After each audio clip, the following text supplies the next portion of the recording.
For those of you who don't know, hi. I'm Silvitrine.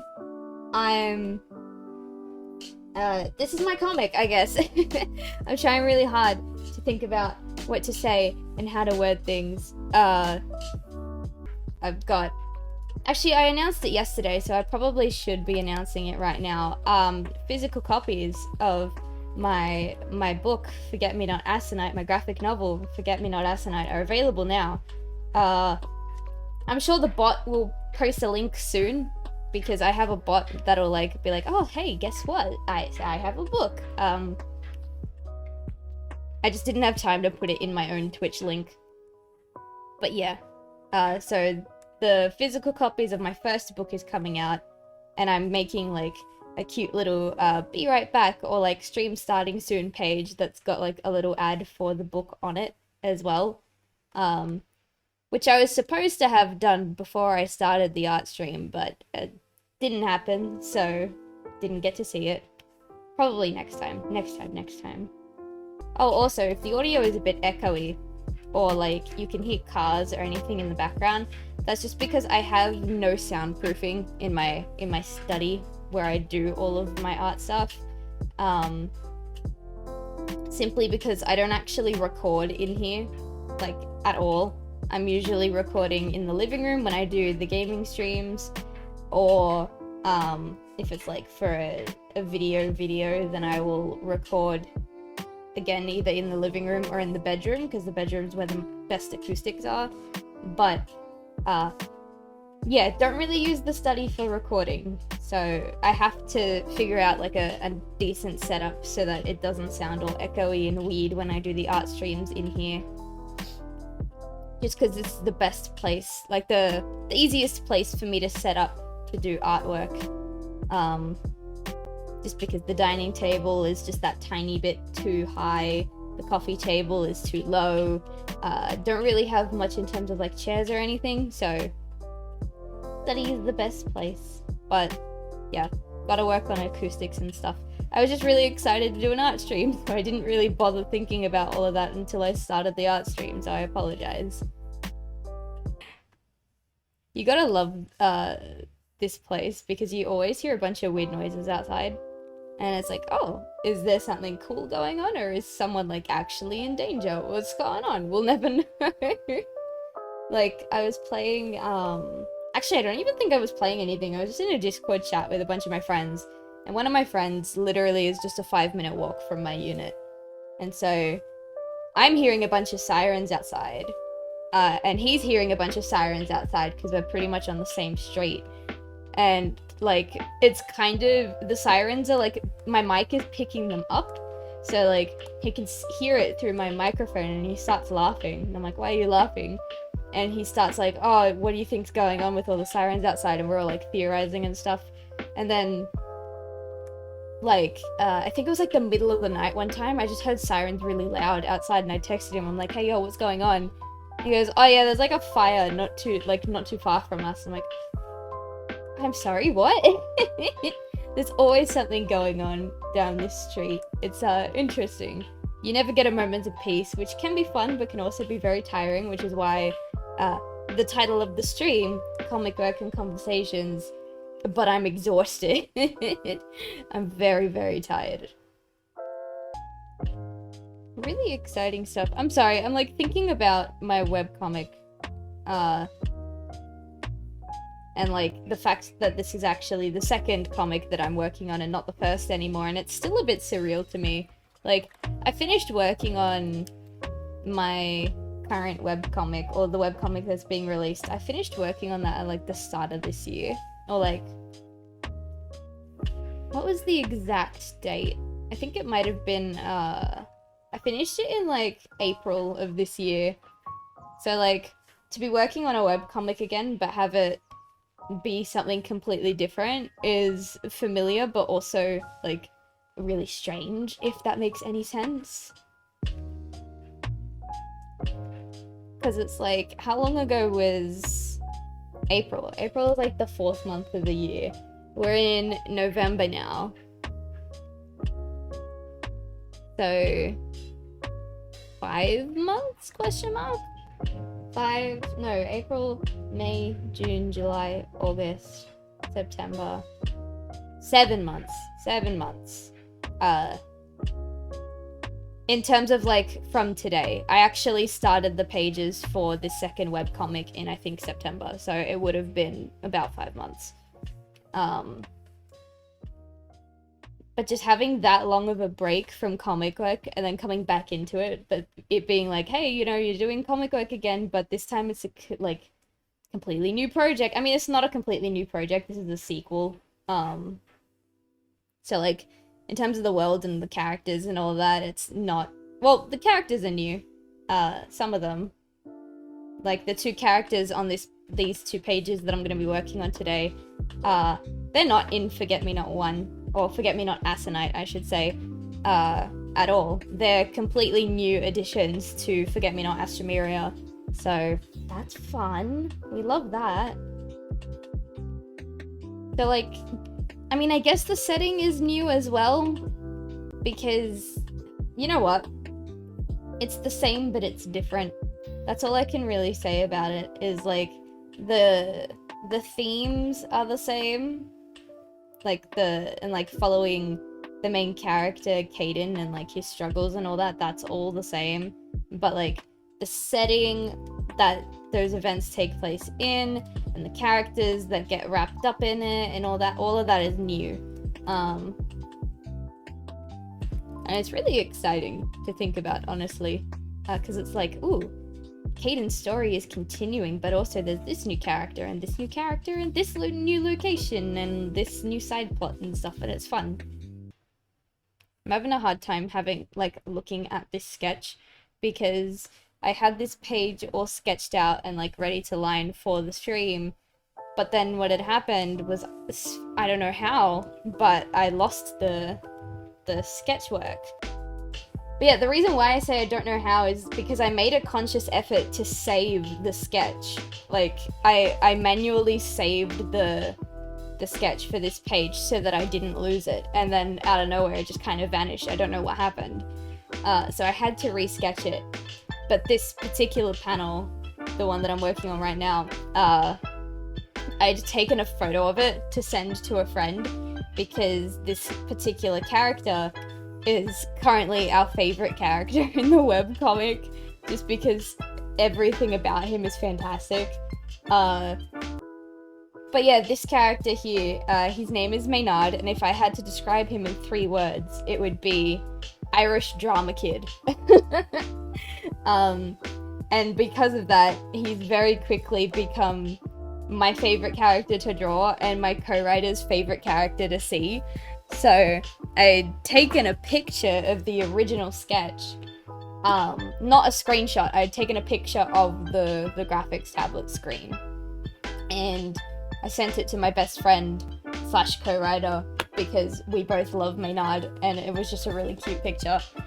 And then when I had to re-sketch the page, instead of redrawing that frame, I literally just took the picture that I sent my friend and put it on the canvas and was like, okay, there's my sketch. I don't have to re-sketch this. But because it wasn't a screenshot, it was a photo of the graphics tablet, the color balancing was a little bit weird, and it's like, it came out kind of pixely, so I'm having a bit of a hard time actually looking at the sketch now. I could turn up the opacity, because I turn the opacity down for all of my sketches, just to make it easier for me to draw. So I could just turn the opacity back up, but I want to make this difficult for myself, apparently. So we're just gonna deal with this. Also, because it's not a direct screenshot and it is just a photo of the screen, the proportions of the character might not be right. They look fine in the photo, but like I won't actually know until I finish the line art whether or not the proportions are correct. And if they're wrong, then oh boy, we got some fixing to do.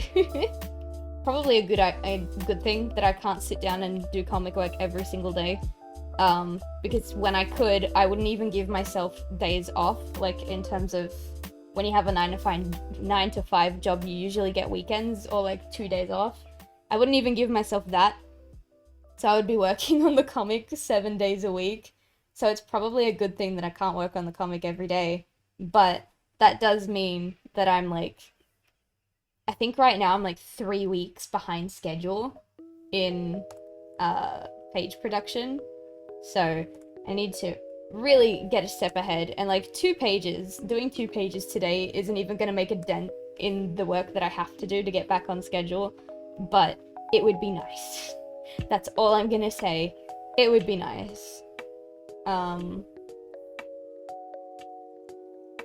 Just because I don't want to take off too much time when Forget Me Not 1 wraps up, because what page are they up to now? I think we're past the 50th page in Forget Me Not Aconite in terms of like weekly uploads, or like bi-weekly uploads. Bi-weekly is twice in a week, right? That's what bi-weekly is, because fortnightly is every second week. I think bi-weekly is the term I'm looking for. I'm just gonna have a sip of my coffee, hang on.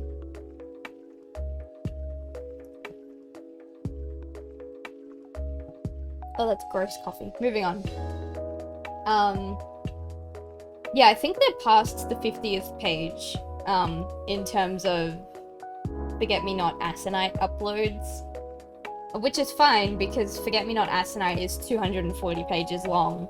So I think, if memory serves me right, by the end of this month, we'll be a quarter of the way through uploading Forget Me Not Aconite pages, which is fun to think about. Because the pages started going up in May 17th, my birthday. I started posting them, which means that it'll take roughly, maybe, give or take, 2 years for all of Forget Me Not Aconite to be uploaded, but we're almost a quarter of the way there already, so my brain is like low-key going into panic mode, trying to like get as much of Forget Me Not Astromeria done as possible, because I already know I want to take a break for uploading when it comes to Forget Me Not Aconite and Astromeria. When Aconite is done, I want to take maybe 2, possibly even 3 months away from uploading pages before I start uploading Astromeria. I don't want to jump straight from book 1 to book 2 with no in-between. Yeah, if I don't hurry up and make pages, I'm worried that like the break won't be just 2 months or just 3 months. It'll be more like 6 or even 7 months, and it won't really be a break. It will just be me trying to pump out as many Astromeria pages as I can so that we can hurry up and start uploading, which isn't what I want.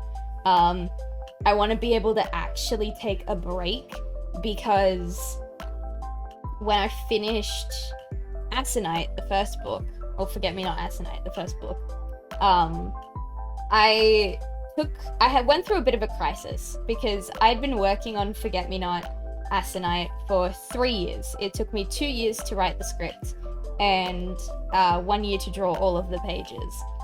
So once all of that was done, and all of a sudden I didn't have a project to come home and work on every single day, and like something to do on my weekends, it was really jarring, and I went through a bit of an identity crisis. Because I was like, okay, if the one thing that I was working on, if the one thing that my friends and family know me for is done, then what am I without that project? And I went through a bit of an identity crisis.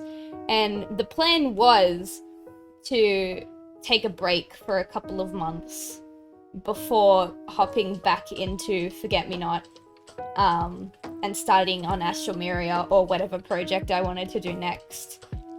And I took a break for maybe a total of 3 days. Took a 3-day break, and I was like, no, I can't do this. I need to keep working on something. And so I started writing Forget Me Not Astromeria.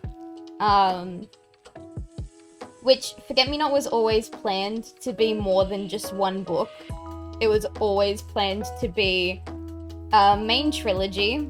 Forget Me Not Aconite, Astromeria, and I think for now the third book is Purple Hyacinth, but that might change.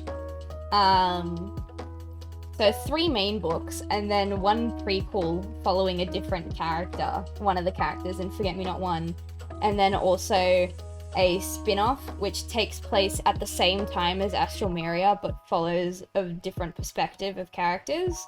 So it's like a total of 5 books for Forget Me Not. It was always planned to be a big franchise, so I didn't run into making Forget Me Not Astral Miria just because I was bored. Like I said, it was more of an identity crisis thing of like, what am I without this project? And so I just hopped straight into the next project. Which I know is not healthy, but it calmed my identity crisis, okay? It made me feel better about myself to be working on another project again, so it's fine. On the 30th, I stayed up until 2 o'clock in the morning just trying to get the pre-order website for Forget Me Not Aconite up and running, because people had been asking me when I was gonna do more pre-orders for ages, because I did 1 round of pre-orders. There was like a minimum requirement in order for the books to be made, so if we didn't hit X amount of orders, then the orders just wouldn't have been made and I would have had to refund everyone. But we got like, we got something ridiculous, like 3 times the minimum requirement we got for the first round of pre-orders, which was really, really fun. And then ever since I closed the first round of pre-orders, I've had people asking me when I was going to do the second round because they had missed out on the first round and they wanted their copy of the book. So I opened them. I made a promise to myself, not to anyone else. I hadn't told anyone else yet. I had made a promise to myself that on October 31st, which was yesterday, I was gonna open round 2 of the physical pre-orders, except this time I was actually gonna advertise it better. I made like a little animated campaign which is on my YouTube page. It's also a reel on Instagram, it's on Twitter, I put it on my Facebook page. I'm like trying to figure out where to go in terms of like finding comic enthusiasts and like subreddits designed for sharing stuff like this and stuff like that. I'm like trying to make round 2 a much bigger deal than round 1 was, because I didn't actually properly advertise round 1. I made like 1 YouTube video where where I like unboxed the physical copy of Forget Me Not, and then I like mentioned it very, very briefly on my Instagram, and that was about it. But this time for round 2, I want to make a bigger deal out of it, make a bigger splash in the water, if you will. So I told myself, I said October 31st, I'm opening the pre-orders, but I can't just open pre-orders. I need to have a proper website up and running instead of just using a Google Doc form like I did last time. I need to have some sort of ad campaign in order to post around everywhere so that I can get more eyes on the webcomic. I needed a bunch of stuff. I didn't want to just open pre-orders. I wanted to make a splash. And so I spent like last week, among all the work and the money trouble and the being discriminated against at a Woolworths, which happens to me every single time I go to Woolworths. I don't know why I keep going. But yeah, after being discriminated against, after being harassed at work and not having any of the managers help me, on top of all of that, I was working on this project, this like little animated like advertisement for Forget Me Not. And then what ended up happening was I had a plan. I was going to come home from work at like 6 o'clock on Friday night, and then I was gonna come home, work for maybe, I only live like 10 minutes away from where I work, so I would have gotten home at maybe like 6:15, worst case scenario 6:30 if I stayed back a little bit. And then we'll go with worst case scenario. We'll say I got home at 6:30. I would work from 6:30 to like 9:30, maybe 10 o'clock, and then go to sleep and wake up at 9 o'clock the next morning to get ready for work. And then I would come home from work on Saturday at like 7 o'clock, and then I would just really quickly finish whatever I had to finish, and you know, it would be fine. But what ended up happening was I ended up staying at work on Friday. I was about to leave. It was 6 o'clock. I was about to leave. And then my manager asked me if I could stay until 6:30. And I was like, that's okay. It's taking, like, it's just pushing all my plans back half an hour. I can stay up an extra half hour to do more work and then still get up for work on time the next day, you know? And that's fine. Half an hour is okay. But then staying from 6:30 ended up being staying until 9:30, which means that all of the time that I was going to spend working on my my advertisement and like fixing the website and like just chipping away at it, all of that like 3 hours I was gonna spend, I ended up spending at work instead. So I got home at maybe like 10 o'clock, because what had happened was I was supposed to leave at 9 o'clock, but I didn't end up leaving until 9:30. And around that time, public transport back to my place is very infrequent, so I had to wait maybe 15 to 20 minutes like to actually get on a bus to get home, even though it was only like a 10-minute bus ride. So I got home at like 10 o'clock, and I still managed to do a bit of work. I worked for maybe like half an hour, maybe an hour, and I was like, I'm too exhausted. I have to go back to work the next day. I can't stay up too late now, otherwise I won't be able to work properly the next day, and I would get in trouble, and I didn't want to get in trouble. So I went to sleep after only doing half an hour of work. And then I went to work the next day. This time I was able to leave on time, right? I was scheduled to leave at 7. I managed to leave at 7. It was on schedule. It was according to plan. But because I had spent so much time last night at my day job instead of working on the ad campaign, it meant that I had a lot more work to do when I got home on Saturday.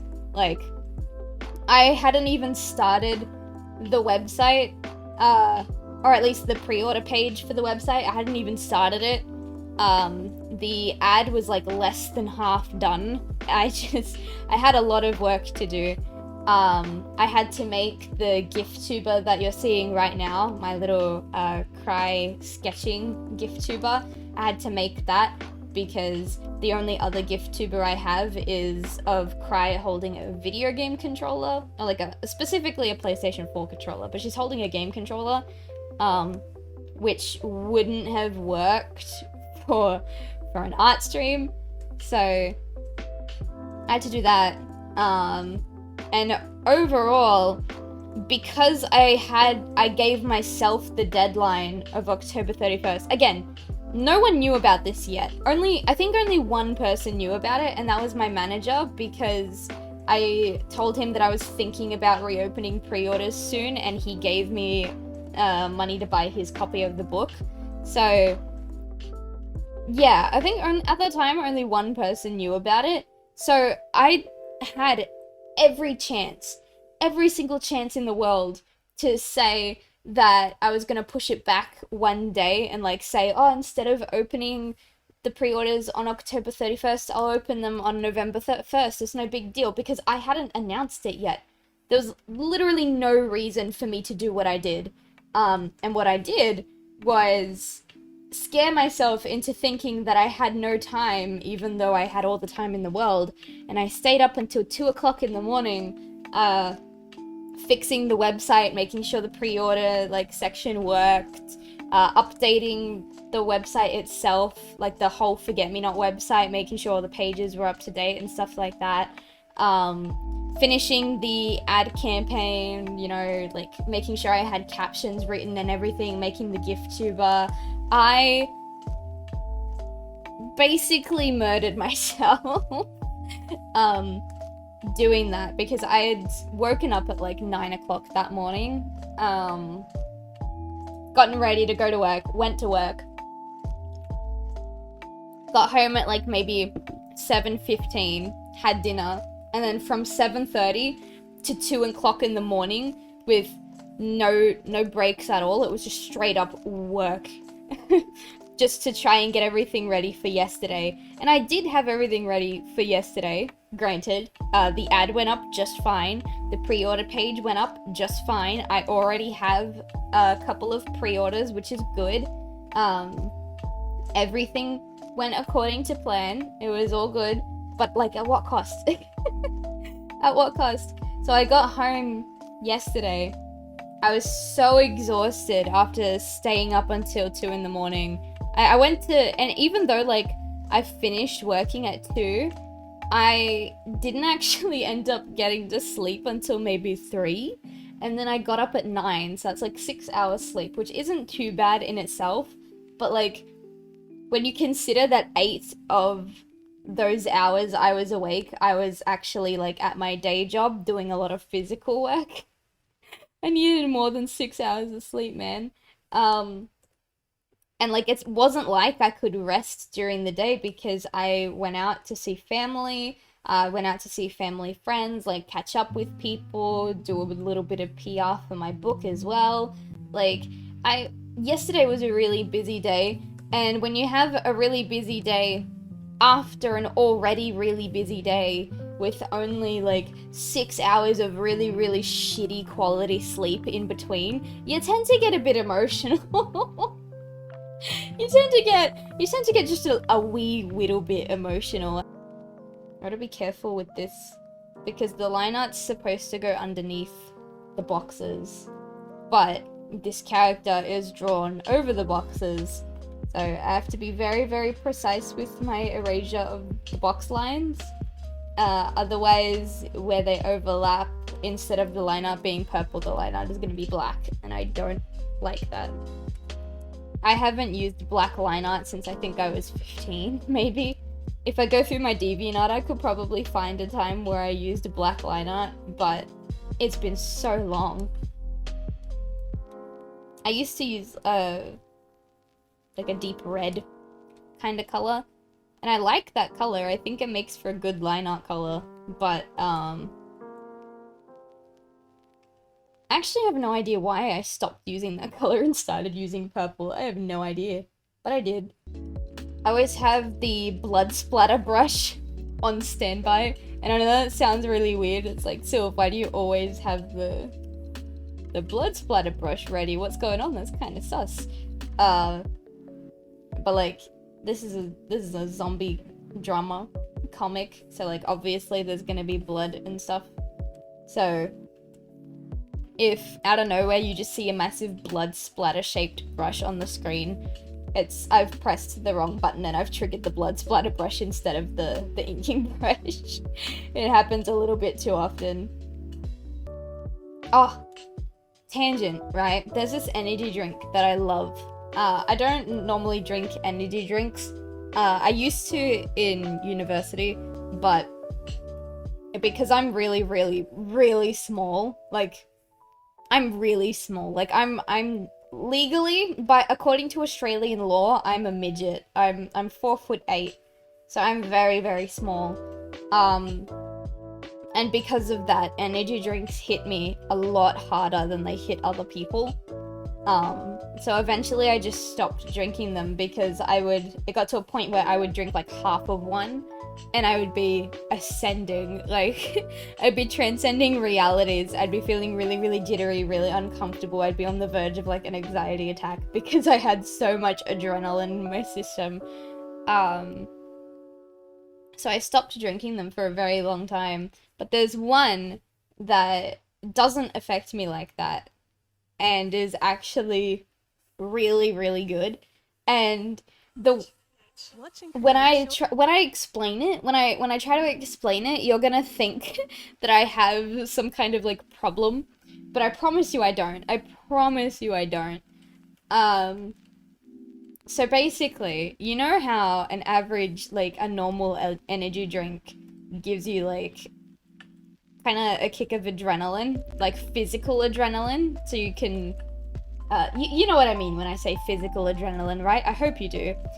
This drink is called Shine, and its original slogan was, what was it? Brain smart drink. It was called Smart Drink.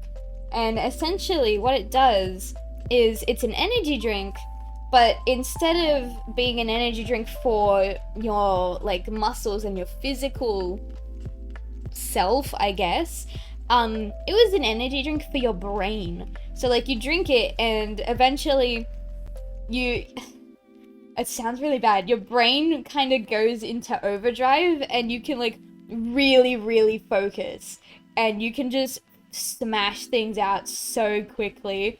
You just fucking power through everything that you touch. The way I described it to my friend made him really concerned for my health. But you know those ADHD like pills that people will like prescribe to ADHD kids to help them focus, and then like there was that massive thing where students were taking them so that they could focus in their exams, and it was a really big problem. That's what this drink does. That's what this drink does. It hyper focuses you, and it's so good. I love it so much. They have a bunch of different flavors now. They come in cans now, which is very dangerous for me because I love the sound of like a good crack of a can opening. So that's dangerous. I'll buy them literally just to open the can. But they're so good. I'm sorry.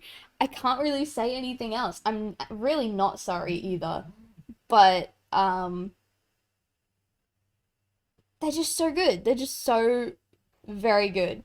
And it got to a point where like if I was having a really bad day, like a really bad focus day, I would just walk down to like my 7-Eleven. I have 2 7-Elevens really close to me, which is really bad. And I would just go get either my favorite flavor shine or I would get a new flavor and like try it out, and I would just fucking kick my brain into overdrive. I'd blink and then like I'd have 7 forget-me-not pages done, or like 30 pages of a script done. Like I would just smash through anything. Oh, I drew the wrong belt thing on a thing. I'll fix it. But yeah, I would just smash through everything I touched, and right now that's all I'm thinking about. It's like, I'm drinking this coffee, it's not keeping me awake, it's not keeping me, like, motivated, I guess, and all I'm thinking about is like, man, I should have just gone to the 7-Eleven and picked up a shine, so we could have fucking smashed through, like, 8 pages on this stream, and then all would have been good and dandy with the world. What I'll do, right? What I used to do for the streams is I would only, during the week, I still work on the comic during the week, but what I would do when I knew I had a busy week is that when I had time to sit down, I would sketch the comic pages and like do the text and the speech bubble alignment, but I would only do those things. I wouldn't line, color, or shade, so like only half the page was done. And the reason why I would do that is because I can still talk while I sketch. Like, sketching is almost completely brain dead to me. It's all muscle memory now. But the text usually takes a bit more brain power because I'm reading the text, writing the text, and then like rearranging it so that it fits with the sketch as well. And like on top of doing that, on stream, it'd be really inconvenient because I'd have to focus on what I'm doing. But also, if I reveal too much of the text on stream, then it could almost be like a spoiler for the webcomic. And like, I want to show my progress and I want to share that with people, which is why I do the art streams. But I gotta be careful with how much of the paint bucket tool is not working. Hang on. I gotta be careful with how much of the process I share. Like, way back before I took my like 6-month break from Twitch, there was one page that I was really excited for, and I can't tell you what page it is because it hasn't been released yet. And if I tell you what page it is, then it's gonna spoil an entire chapter of Forget Me Not Aconite. But there was this one page that I was really, really excited for. I was really, like, hyping it up. I was getting so keen because it was not my whole favorite, but one of my favorite chapters in Forget Me Not, Aconite. And I was so excited to work on it, and then I realized that that was the page that I would be working on a stream. Because what I do is, even though the comic isn't being released until all of the pages are done, I still work on the pages in chronological order, even though I don't have to. And because I'd been working on the pages during the week, that meant that my favorite page, the page that I had been really excited to do, was going to be done on stream. And I couldn't do that page on stream. I couldn't. Like I said, it would have spoiled an entire chapter of Forget Me Not Aconite. So I ended up not streaming that page. And for the first time, and only time, in Forget Me Not production history, I skipped a page and, like, did a different page and then came back to that one. And, like, it's tricky, because you want to share things, you want to, like, get people involved and be like, hey, this is what I'm working on, isn't it cool, and blah, blah, blah. But at the same time, you don't want to give away the whole story, or, like, at least key elements of the story, because then there's not really much of a point in watching the thing. My Clip Studio Paint's frozen. Perfect. So, for those of you who haven't seen, this is how I do my shadows and highlights. I will go through and hand draw where I think the shadows should be, which I think my eraser is a bit big. There we go. Nice. Curve it out a bit. But yeah, this is what I do. I, like, map it all out with one color. So for me, it's always been shadows are magenta, or like this bright pink that you're looking at, and highlights would be in cyan, or like a really bright blue. That's just how I color code the shadows and highlights. And I map it all out like this. And then what I would do is I would make a clipping mask layer for this, and then just color in all of the pink, like for the dedicated color, if that makes sense. You'll see what I mean when I get to it, but I feel like it makes the shadows just a little bit cleaner, because then instead of, like, for right here where the hair goes up to the neck, instead of, like, drawing straight up with the shadow for the hair and then having to stop and then draw in the shadow for the skin, because I would have to swap colors and stuff, it might look a bit uneven where the shadows connect. But now, because I'm doing it all in one color first, the line itself looks really smooth, and then I can just lay the colors that I need on top of it, if that makes sense. I don't know. This is just how I've always done my shadows, almost always. The Forget Me Not Astromeria characters, the new characters at least, which are the two that are on this page, Zendaya, or Zendaya. My friend pronounces it Zendaya, but I pronounce it Zendaya. Which is the one that I'm working on now, the one I'm doing the shadows for now, the big tough girl. I love her, she's really cool. And Maynard, which Maynard is an icon, and I know that the people who do read Forget Me Not Astromeria when it's finally done are gonna love Maynard. They're gonna adore that cute little Irish drama kid so much. But yeah, these characters, Zendaya and Maynard, actually went through...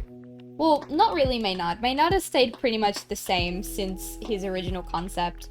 But Zendaya has changed quite a bit in terms of her personality and her outfit. She's always kind of looked the same in terms of her, I don't really know how to say it, her default design. Like, she's always been intentioned to be darker skinned. She's always been intentioned to have the really big, puffy, blonde hair. Not originally, but like when I was going through the redesign phase for Zendaya, I was gonna give her space buns instead. just because I'm a firm believer that long hair, especially long fluffy hair, in a zombie apocalypse setting is literally just asking for trouble, because you could get caught on so many things. Stuff could grab you by the hair and stuff like that. So pretty much all of my characters have short hair. Most of my female characters, sorry, have short hair, with the exception of Cry, who is also in this comic. Cry is the character for my VTuber model right now. She is really, really cute. She's, aside from Zendaya, one of the only exceptions of females with long hair. And yeah, I was originally gonna change Zendaya's hair to be space buns, just because I felt like it would be more practical to have the hair all tied up.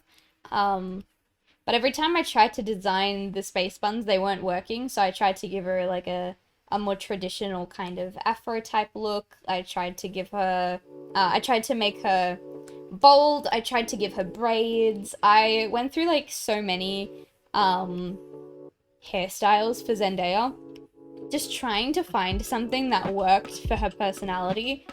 But originally I just, in the end, I stuck with the really big fluffy hair, because it suited her original personality. And her original personality was that she was supposed to be a lot like Haley from Forget Me Not Aconite, the first book. If you've read the first book, Haley is pretty optimistic. She's trying to keep the morale of the group up. She's very kind and open towards Caden, stuff like that. She was also like a bit of a nut job, in the sense that if Caden had a crazy idea, then Haley would just hop right on it. And if Caden didn't have a crazy idea, then it was Haley who had the crazy idea. So, Zendaya was supposed to be kind of like that. But then as I kept writing her, her personality kind of changed a bit. She still has similarities between her and Haley, because I don't want to spoil it too much, but one of the main plot threads in Forget Me Not Astromeria is that Zendaya reminds Caden and Siobhan of Haley. So she still had to have something in common with Haley for that plot thread to continue. But in terms of like how she treats people, she changed quite drastically. Like, her relationship with Maynard is probably the most interesting one, because Maynard is probably the only person that she really trusts, but she's also not afraid to like kick his ass just like everybody else. Like, your introduction to Zendaya is, she hasn't said anything yet. She walks up to Maynard. Maynard is there ready to give her a big hug, and she fucking bitch slaps Maynard across the face. That is her introduction. Which is very, very different to anything Haley would do. Haley would never do anything like that.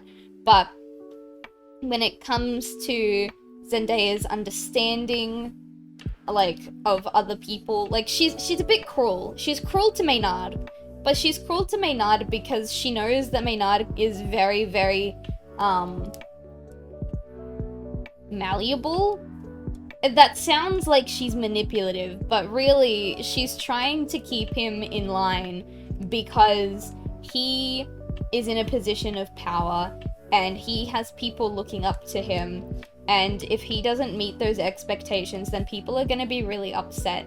And so Zendaya is there to kind of help keep him on track, you know, take care of the more boring stuff that comes with being a leader so that Maynard can, like, do more of the fun stuff. Like, they work together a lot, and their relationship is more, Maynard being the face of the place that they are and, like, going out scavenging and stuff like that, whereas Zendaya is more of, like, the keeping track of inventory, like, what's going in and what's going out, and, like, making sure they have enough supplies for everybody so that Maynard can go and do scouting and stuff like that.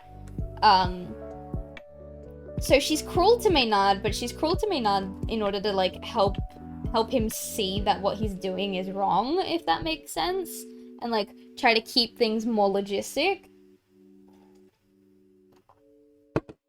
But when it comes to Caden and Siobhan, when they first meet, Zendaya is very, kind and understanding and a bit witty, especially with Siobhan, because, you know, Zendaya doesn't have like a real lady friend, and Siobhan is just kind of there, so they can bond and have girl time and stuff like that. And it's that kind of behavior. It's the way that Zendaya treats Siobhan and the way that Zendaya treats Caden and how understanding she is that reminds them both of Hailey. And I think that works for the best, because I didn't want Zendaya to just be a clone of Hailey, because I feel like that's a real waste of a character to just make them exactly like someone else. And I feel like making Zendaya a bit more different to Hailey, but also the same, also helps convey the message of Forget-Me-Not Astromeria. Because if Zendaya was exactly like Hailey, then people would misinterpret the whole message, but because there's enough different about her to make her her own person, it just makes some of the events that happen a little bit more like, whoa, what the fuck, that's ridiculous, instead of like, oh yeah, well that makes sense because she acts like Hailey, you know what I mean? I hope you'll know what I mean. When you guys read the book, you'll know what I mean. But, yeah, and I feel like the teeth on the jacket, which is how this entire conversation started. I get on a lot of tangents, I'm very sorry, but I feel like that's why the teeth on the jacket work for her, because that's not something Hailey would do. Hailey wouldn't take the teeth of her enemies and put them on a jacket, but it looks very stylish. And let's say if they were fake teeth, if they weren't real teeth, then yeah, that's definitely something that Hailey would wear. But it's the fact that they're real teeth that makes it like, no, that's not something she would do. And I think that's really interesting, and that works for the character. She originally looked very different. She originally had like a pink t-shirt and like a desaturated kind of pink t-shirt and like a pair of overalls, because originally she was a mechanic before the apocalypse happened. And she kind of, what she would do is, I say mechanic as in cars specifically, but she didn't only work in cars. She was a bit of, I don't know if engineer is the right word, but she, let's just say she knew her way around a gun. That's the best way I could say it without, like, worrying about if I'm using the wrong words or not. She knew her way around a gun. So she would do all of the cleaning of, like, the guns, all the stock take of the ammo and stuff, and, like, I don't want to say she had a more manly vibe, because that's not what it was. I feel like women are entirely capable of the stuff that I had originally written for Zendaya to do. But, she had a more relaxed approach to everything, and she just loved a good tinker. She was a bit of a tinkerer, a lot of a tinkerer, sorry, in the original version.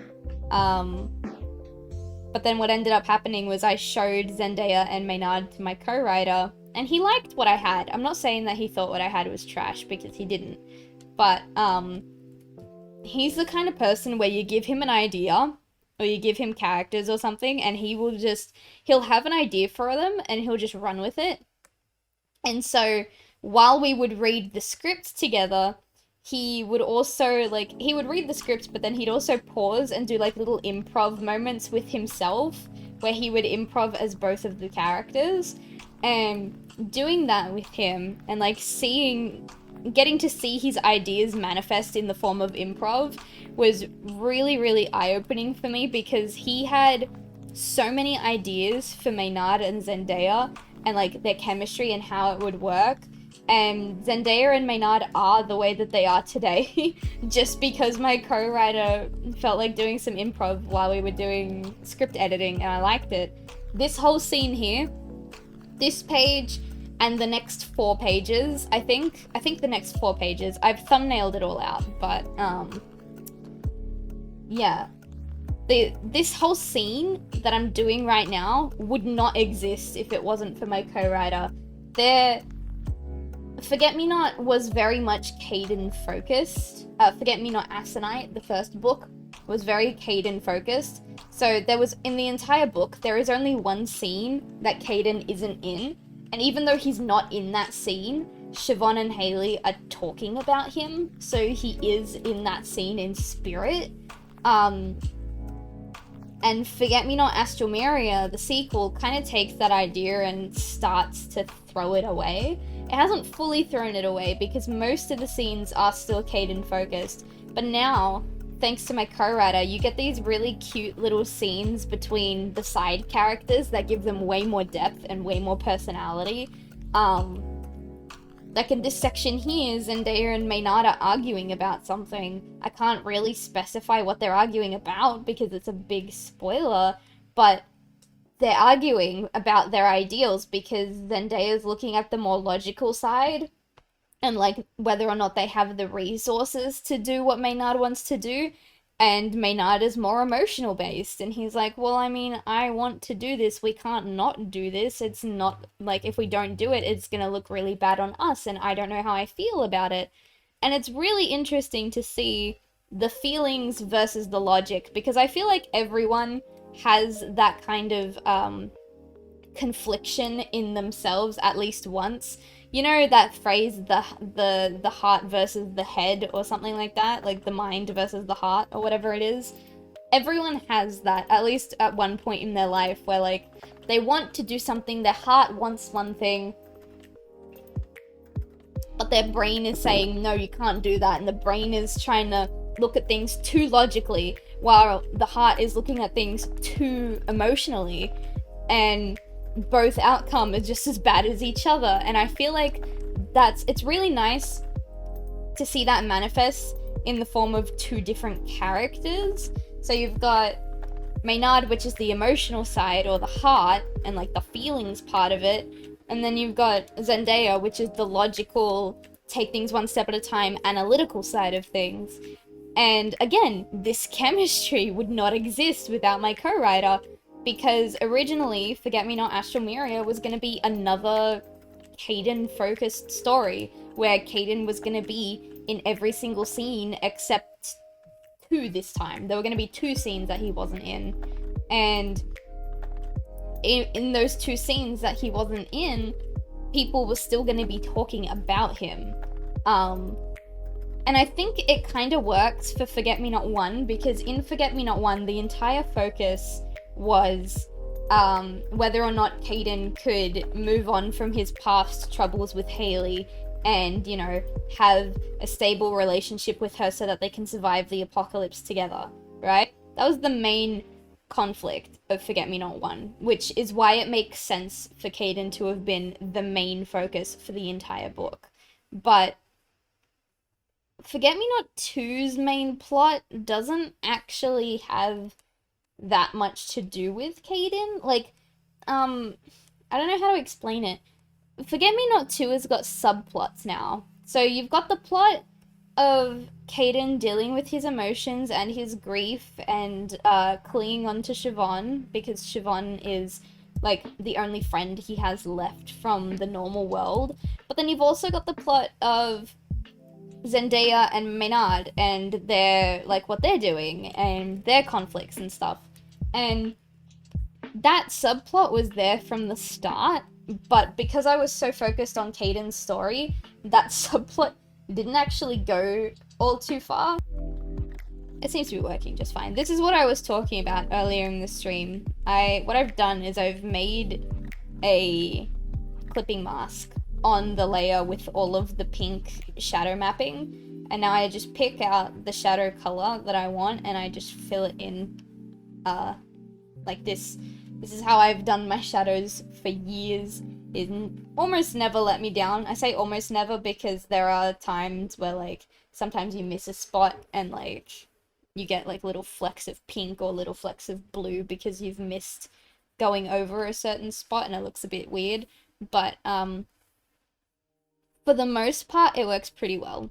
So, I really can't complain. What was I talking about before I went to get this document? I was talking about, like, character chemistry, and how Forget Me Not Astral Mirror is gonna have still a main focus on Caden, but like less of a main focus on Caden. Caden is still very much the main character, and his struggles are very much still the main plot, but at least this time around, because you have new characters that have already had their own— Ow! I hit my elbow, no! Because now we have these new characters that already had their own struggles and their own problems before they even met Caden. That opens up the opportunity for a subplot.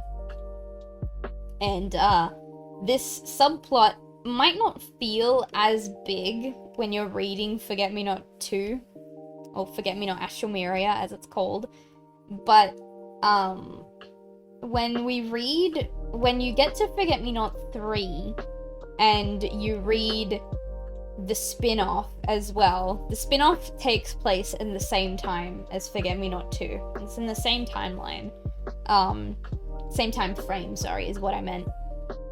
But once you get there, and you read Forget Me Not 3, and you read the spin-off, you'll realize just how important this tiny, tiny little subplot in Forget Me Not Astral Mirror was. Which some people would say is bad writing, because you should be able to understand the importance of a subplot, like, as soon as possible in order for people to be invested in said subplot. But I think it works like this, simply because at this current point in time, Maynard and Zendaya are just side characters. They're literally just here to fill a role in the story. And sometimes that's a good thing, sometimes that's not such a good thing, but I think for these two it works in this current point in time. Because I want the stories to progress in a certain way, where, like, the further you get into the canon, the less Caden focused the books become. Like, book 1, the only plot was about Caden and him moving on from his past and stuff like that. The second book, the main plot is about Caden and his struggles, but then you have this cute little subplot about Zendaya and Maynard, and how two of my other characters, Cry, this cute little VTuber, and Silas, fit into that subplot. And then in Forget Me Not Purple Hyacinth, or I'm just gonna call it Forget Me Not 3 for now, because I'm not too sure if I'm gonna stick with that title, so for now we'll call it Forget Me Not 3. But in Forget Me Not 3, the subplot and the main plot are on equal playing fields. Like, the book isn't just 100% Caden, or 75% Caden and 25% the other subplot. By book 3, it's 50-50. You get to the spin-off, and Caden doesn't even show up in the spin-off until the very end. And he shows up at the very end to tie what happened in the spin-off to what happens in the main story. And then for the prequel that you get when, the prequel that you get after the spin-off, Caden is only gonna be in that spin-off, in that prequel, sorry, for like a maximum of 10 pages, and then he's gone. Like, you're not gonna focus on him at all. So I think, the idea of having this subplot appear so small and insignificant at first, and then be revealed to be like one of the major things in Forget Me Not 3 works, because just like Caden, the book itself, the world itself, not the world itself, but like, yeah, the book itself is starting to realize alongside Caden that the world doesn't revolve around him. And that's probably the biggest character arc that Caden goes through throughout the whole 3 books. The whole 3 books are one character arc for Caden. His character arc doesn't get a resolution in book 1, spoiler alert. His character arc doesn't get a resolution in book 2 either. Book 1 and 2 are fragments of his character arc, and then in 3 it finally wraps up and becomes, like, it goes full circle. And that's the biggest thing that Caden has to realize, is that the world doesn't revolve around him, and so I think it works.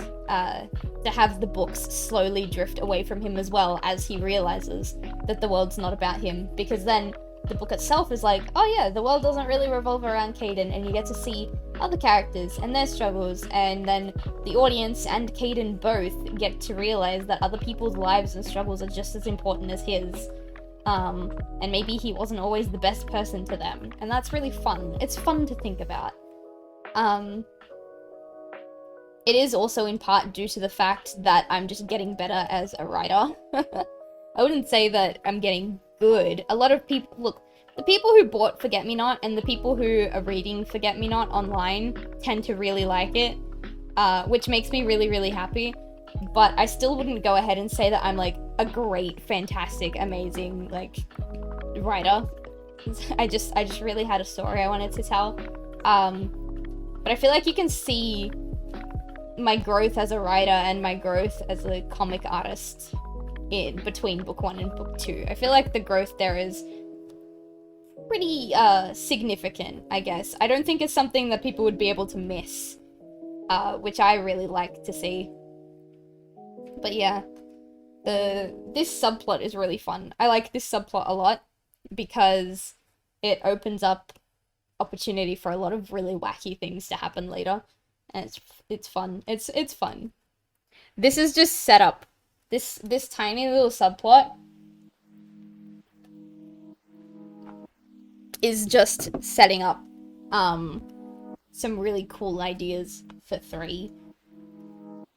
And you can't really have cool ideas play out and really fun things play out unless you lay down the foundation first. So there you go. Weird subplot that might not tie into the story, but actually does really heavily. I'm trying to be vague about it, because like I said earlier, I really, really, really don't want to spoil these books, which is why I do the text off stream, just because I don't want to give away too much of what's happening. So I do the text off stream, and then when I am on stream, I hide the text. That way people don't have too much information too soon. Not that... I'm trying to think about if it's really a spoiler, because you're not even that far in Forget-Me-Not Aconite. Like I said, Aconite is only just about to hit a quarter of the way through. There are a few things that will, like, in text, that will really, really give away anything that happens, which is why I'm trying to hide it. But for the most part, I think it's okay. I just get really nervous.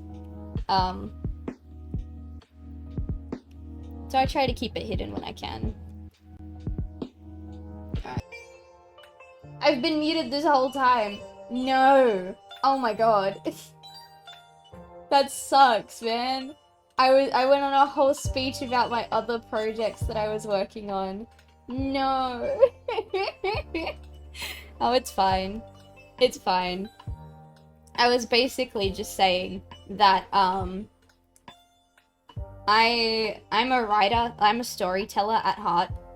So, if I have a story that I want to tell that won't work as a comic, or won't work as an animation, but it will work as a different medium, then I'm the kind of person that will learn that different medium and, like, learn how it works just so that I can make my story in a medium that best suits it.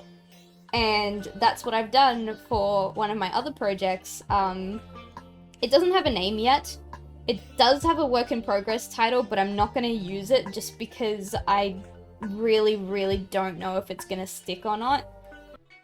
But yeah, basically, I'm learning C#. I'm learning how to code a video game because the medium of video games would just fit the story that I want to tell so much easier.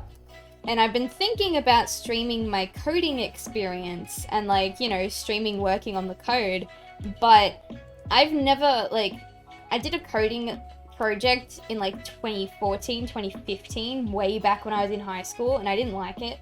I do like coding in C# now, but back then I really didn't like it. So, I'm learning completely from scratch, and when I'm learning, the one thing that I don't want is people who know what they're doing screaming at me or like telling me that I'm doing something wrong or that I should be doing something different, because I like to learn at my own pace and figure things out on my own. And I know if I stream coding when I have no idea what I'm doing in terms of coding, there are going to be people who are going to try and come in and like, actually you should be doing this or you should be doing that. And it's okay every now and again, because I do need help with stuff. I have a bunch of game designing friends who have like helped me start learning this project, and it's been really fun. But yeah, I get a bit iffy when it comes to learning things and like publicating that I'm learning things, because some people can be really aggressive with their teaching methods, and sometimes their teaching methods aren't even wanted. So I don't know if I'm gonna stream me coding. If you know me for anything, then you should know me for the reason, like for the fact that my projects always start way too big. Like, Forget Me Not Aconite was the first webcomic that I ever did. Like, I did little fan comics as a kid that I never posted online. I have a massive pile of Sonic the Hedgehog fan comics in my room that I made when I was like 11. I still have all of them. So I've been making comics for a very long time. But Forget Me Not was the first actual like webcomic that I did start to finish, that I actually did as a proper project, not just a little fun thing to do. There was the first one, and it was 140 pages.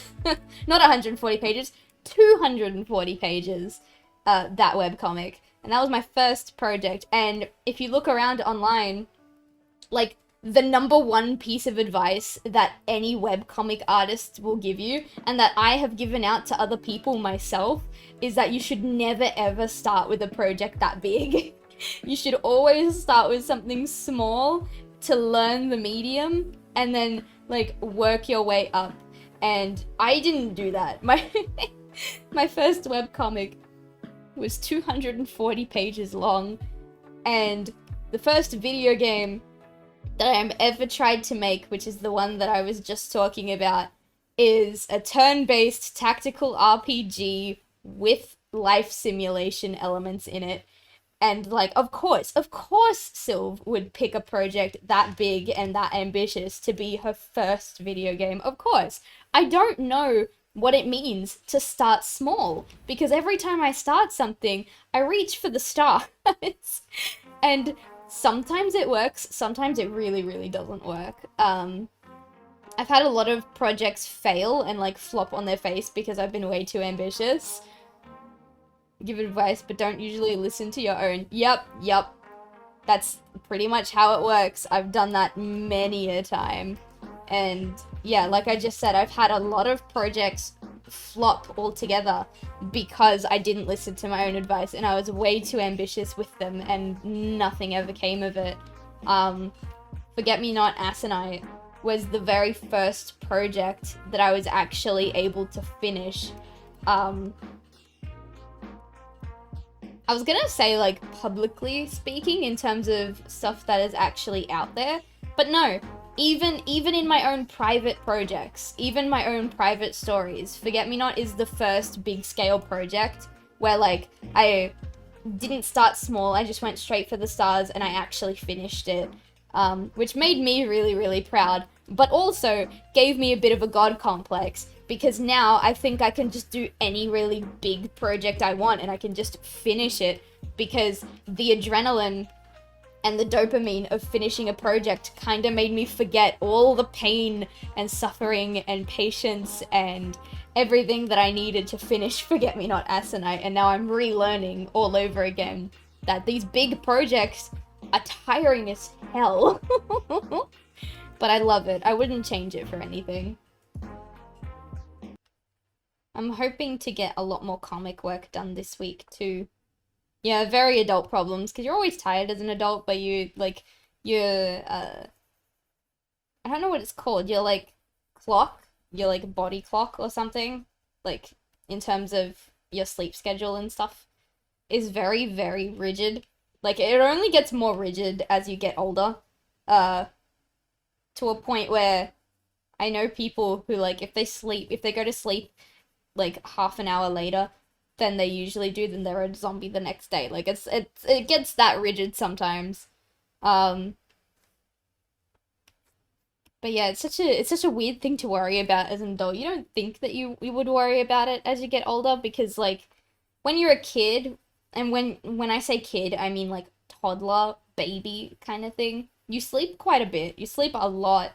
And like when you're just starting school, you have nap time and stuff like that because you get tired really easily. And then as you get older, you get a bit more energy and like you don't really need a nap time anymore because like you have the energy to keep going. But then when you get older, you start losing that energy again and you start getting really tired again. But the nap time doesn't come back. The nap time doesn't come back. So you just kind of have to deal with the fact that you're tired all the time and you don't get the luxury of a nap time anymore. It's funny. It's funny to me because I want a nap time.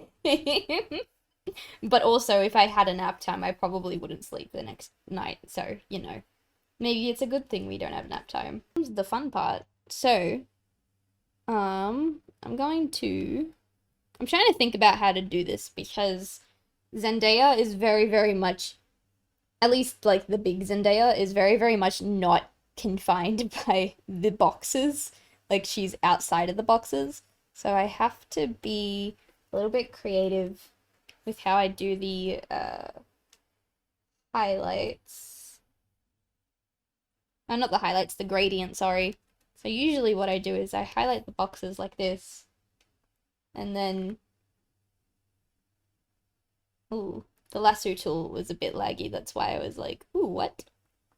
But then, yeah, you just kind of fill in the blanks. And then usually I would do a different, set a different gradient for every panel because the lighting could be different for every panel. But because they're facing the same direction the whole time, and it's just easier for me to do it this way with Zendaya, like, already kind of out of frame. Oh, that's not right. With Zendaya kind of already out of frame, it's much easier for me to just use one gradient for the whole page. But I think that's gonna be it for today. I'll probably do more comic work outside of the stream. Of course, I'll do more comic work outside of the stream, but, I think I need a break for now.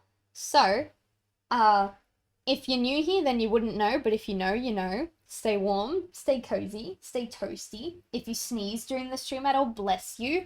You can read my first webcomic, Forget Me Not Asinite, on Webtoons, Instagram, Twitter, and now DeviantArt, but keep in mind, DeviantArt is a little bit behind in terms of uploading pages. Bye-bye. I have to update my Twitch, so that links to the webcomic are in my About section, but you can find it there. Just type in Forget Me Not Asinite, or type in my username, Silvitrine. It'll come up either way. If you want the physical copies, the Stream Elements bot has been spamming it in chat. I have physical copies of Forget Me Not Asinite available up until November 30th. So if you're interested in that and you want to support a small artist, go for it. But otherwise, yeah, I'll see you guys on Thursday, probably for a gaming stream. We're probably going to finish Parasite Eve. But yeah, bye-bye, everyone.